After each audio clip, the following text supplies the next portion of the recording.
सबके बीच में आकर मुझे अत्यंत ही खुशी हो रही है, जिसको शब्दों में कहना बहुत कठिन है। क्योंकि आज मैं बचपन से दो चीजों के हमेशा समीप रहा हूं। एक सेना के सैनिकों के, फोर्स के, और दूसरा हमेशा विद्यार्थियों के।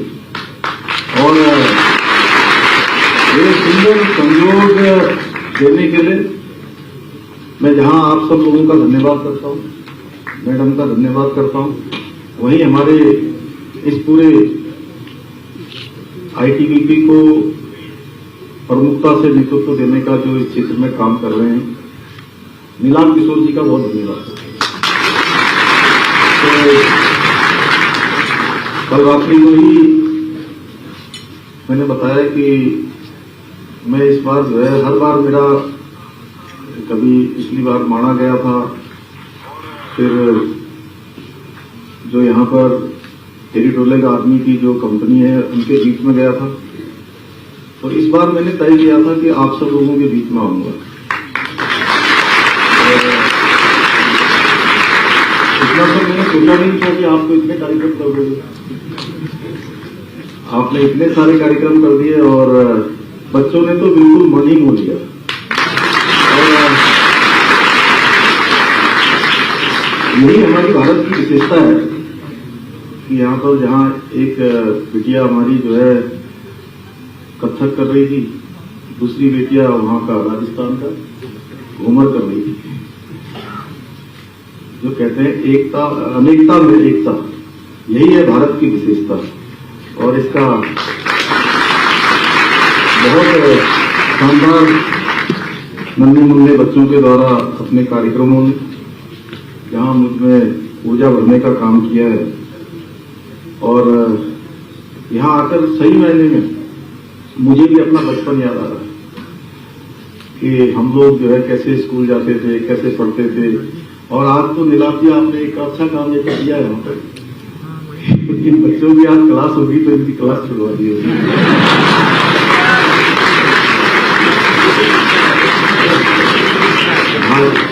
और सेना में और सेना के साथ ये सबसे बड़ी बात होती है कि कभी भी किसी भी समय हर चीज के लिए तैयार रहना। इसी का नाम हमारा फोर्स है, इसी का नाम हमारा बल है। तो जहां पर पहले से जो तैयारी हो वहां पर भी हमको तैयार रहना पड़ता है। जो हम सोचते भी नहीं है उसको भी हमें करना पड़ता है। और बच्चों के जीवन में मैं समझता हूं कि आज मेरे जन्मदिन पर एक लेसन ये बच्चों के लिए ये भी है, जो हमारे सैनिक से सब जानते ही हैं कि उनको किसी भी अवस्था में, किसी भी स्थिति में कहीं कोई काम करना पड़ता है। मैं भी बचपन से जो है सेना में जाना चाहता था, क्योंकि बचपन से ही मेरा जो बचपन है वो सेना के साथ ही पला बड़ा, उसी में बड़ा हुआ। लेकिन कुछ परिस्थितियों के कारण से सेना में तो नहीं जा पाया, लेकिन आप सबके सामने भारत मां का सेवक बन गया।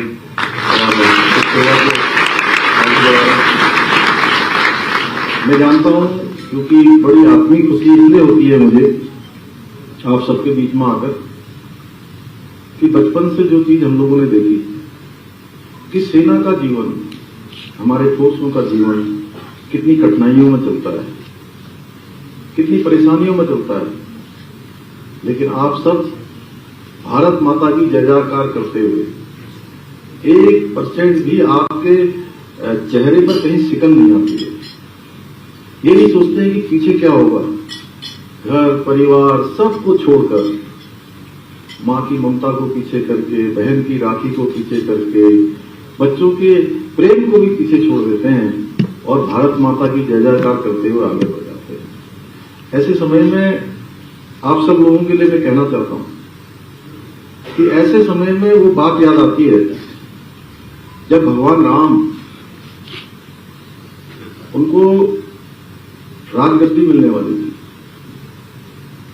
उनका राज तिलक होने वाला था। बच्चों पता है ना भगवान राम को 14 वर्ष का वनवास हुआ। सारे बच्चे जानते हैं?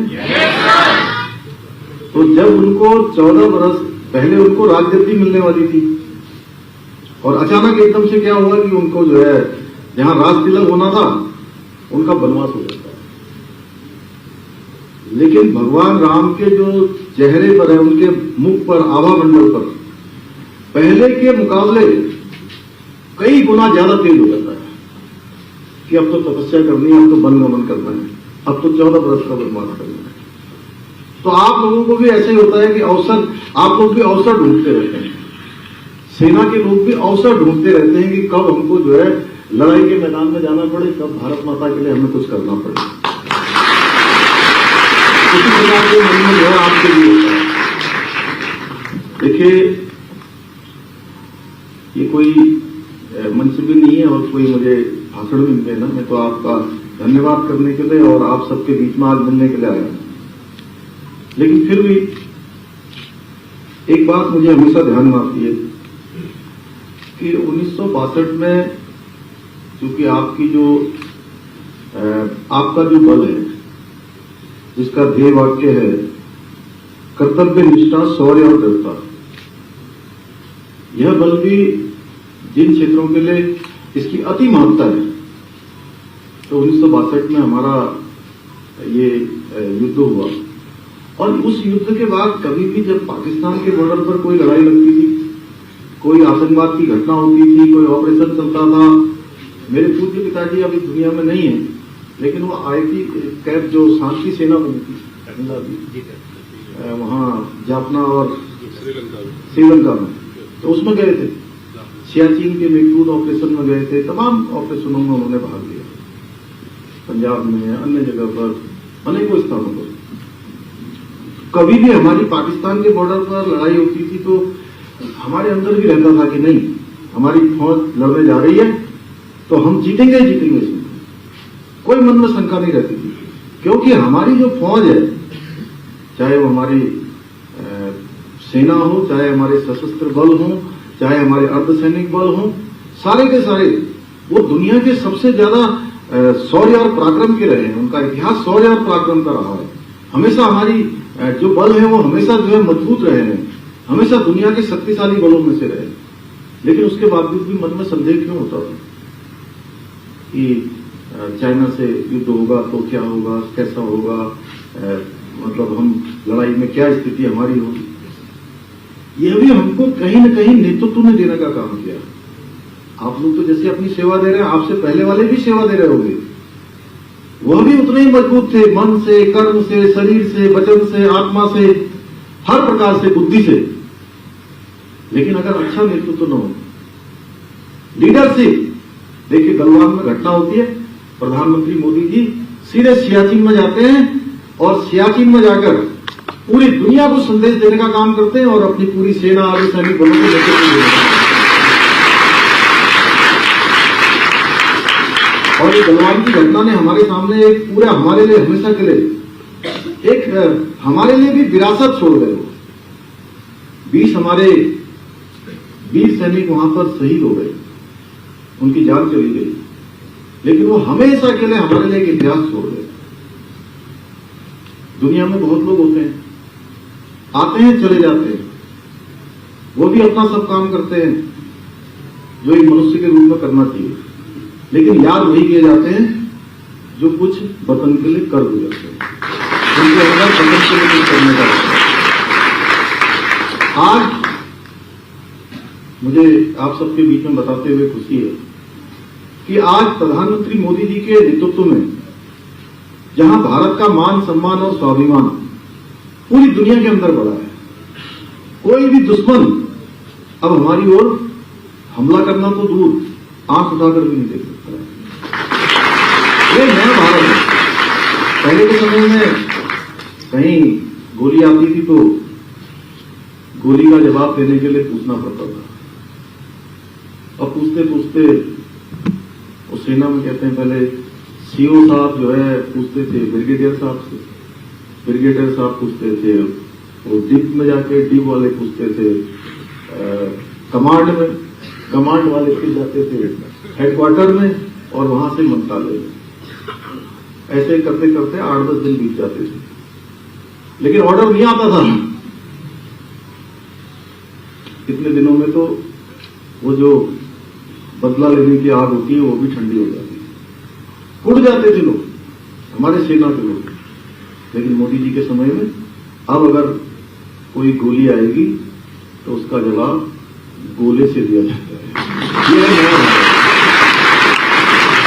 और नया भारत यह भी है, हमारे बच्चों ने तिरंगा पकड़ रखा है। अभी अभी हम लोगों ने आजादी का अमृत महोत्सव मनाया।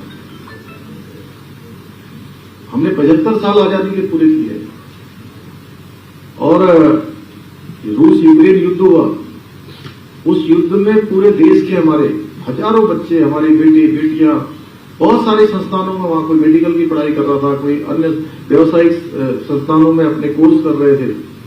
उनको जब भारत वापस आना था तो हमारे बच्चों ने तो सीधे सीधे अपने कंधों पर तिरंगा ले लिया और तिरंगा लेकर वो यूक्रेन की सीमा के बाहर आ गए और अपने वतन वापस लौटने लगे। वहीं दूसरे देश जो रात दिन हमको फूटी आंख, हमको नहीं वो नहीं मानते, हर समय हमको कोसते रहते हैं, हर समय कभी अलगाववाद को, कभी जिहाद को, कभी आतंकवाद को, कभी सीमा पार से तमाम प्रकार की गतिविधियां करते हैं।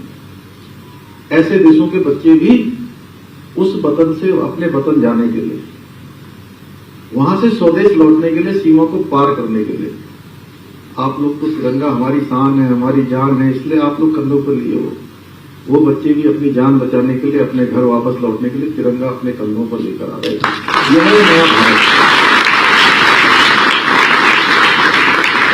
ये नया भारत बनाने का काम हमारे देश के प्रधानमंत्री मोदी जी के नेतृत्व और उनके मार्गदर्शन में हो रहा है। तो मैं आज के अवसर पर आप सभी का बहुत धन्यवाद करता हूं और मुझे जब भी मौका मिलता है मैं आप लोगों के बीच में आने की कोशिश करता हूं और कुछ क्षण जो मिल जाते हैं मुझे लगता है कि मेरे जीवन के सबसे सुंदर क्षण है। अभी बीच में आप लोगों की चेक पोस्ट पर, वहां पर जो मलारी गांव में पोस्ट है, मैं उस पोस्ट में भी गया था, वहां भी सब जवानों से मिला था।